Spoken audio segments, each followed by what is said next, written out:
بسم اللہ الرحمن الرحیم۔ ایک بادشاہ کی بیوی بہت ہی خوبصورت تھی اور بادشاہ اس سے بہت زیادہ پیار کرتا تھا۔ جب ان کے ہاں بیٹی پیدا ہوئی تو بیٹی کی پیدائش کے بعد بادشاہ کی بیوی کا انتقال ہو گیا۔ بیوی کے انتقال کی خبر بادشاہ پر بجلی بن کر گری اور پھر وہ ہر وقت غم زدہ رہنے لگا۔ بیوی کی وفات کے بعد وہ زیادہ تر شراب کے نشے میں ڈوبا ہوتا اور باقی وقت خوبصورت کنیزوں کی صحبت میں گزار دیتا۔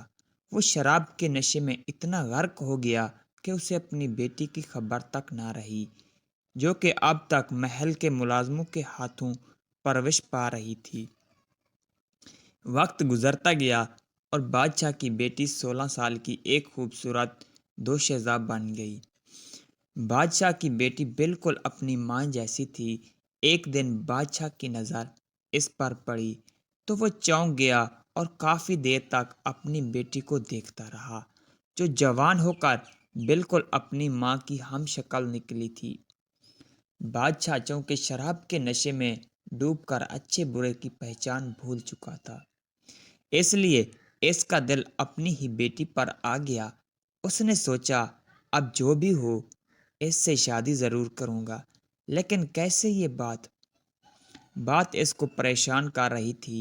وہ ایسا کام کر کے اپنی رعا کو اپنے خلاف نہیں کرنا چاہتا تھا اور یہ بھی جانتا تھا کہ یہ بہت بڑا گناہ ہے، لیکن وہ عورتوں کے ساتھ گناہ کرنے کی عادت کے ہاتھوں مجبور تھا۔ آخر کار اس نے علماء کرام سے اپنے حق میں فتویٰ لینے کا فیصلہ کر لیا۔ اس نے سوچا کہ وہ کسی عالم کو سونے چاندی کا لالچ دے کر اپنے حق میں فیصلہ کروا لے گا اور پھر اپنی بیٹی سے شادی رچا لے گا، اور اس طرح گناہ بھی فتویٰ دینے والے کے سر چڑھ جائے گا۔ بادشاہ نے ایک عالم دین کو بلوا کر کہا، میں اپنی بیٹی سے شادی کرنا چاہتا ہوں، کیا یہ جائز ہے؟ فتویٰ لینے کا فیصلہ کر لیا۔ اس نے سوچا کہ وہ کسی عالم کو سونے چاندی کا لالچ دے کر اپنے حق میں فیصلہ کروا لے گا اور پھر اپنی بیٹی سے شادی رچا لے گا، اور اس طرح گناہ بھی فتویٰ دینے والے کے سر چڑھ جائے گا۔ بادشاہ نے ایک عالم دین کو بلوا کر کہا، میں اپنی بیٹی سے شادی کرنا چاہتا ہوں، کیا یہ جائز ہے؟ عالم نے کہا، نہیں، ہرگز نہیں، یہ بہت بڑا گناہ ہے۔ بادشاہ نے اس کو ہر طرح کا لالچ دیا، لیکن عالم دین نے بادشاہ کے حق میں فتویٰ دینے سے انکار کر دیا۔ بادشاہ نے غصے میں آ کر اسے قتل کروا دیا۔ پھر دوسرے عالم سے کہا، اس کے حق میں فیصلہ دے، لیکن اس نے بھی انکار کر دیا۔ بادشاہ نے اسے بھی قتل کروا دیا اور اسی طرح پھر تیسرے عالم دین کو بھی قتل کروا دیا۔ آخر کار بادشاہ نے چوتھے عالم دین کو بلا کر فتویٰ مانگا اور پوچھنے لگا کہ کیا میری بیٹی مجھ پر حلال ہو سکتی ہے، میری بیوی بن سکتی ہے؟ عالم دین نے کہا، ہاں بن سکتی ہے، اس میں کوئی مضحکہ نہیں ہے۔ بادشاہ یہ سن کر بہت حیران ہوا اور پوچھا کہ وہ کیسے؟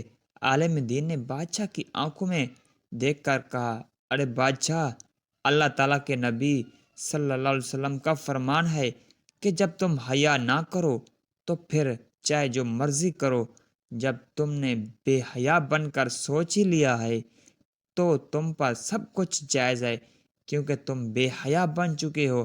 اتنا سننا تھا کہ بادشاہ کو اپنی غلطی کا احساس ہوا اور وہ رونے لگ گیا اور اپنے گناہوں کی معافی مانگنے لگا۔ اس دن کے بعد بادشاہ نے اپنے گناہوں سے سچی توبہ کر لی۔ سچی بات یہ ہے کہ اللہ کے ولی حق بات کہنے سے نہیں ڈرتے، چاہے ان کی جان ہی کیوں نہ چلی جائے۔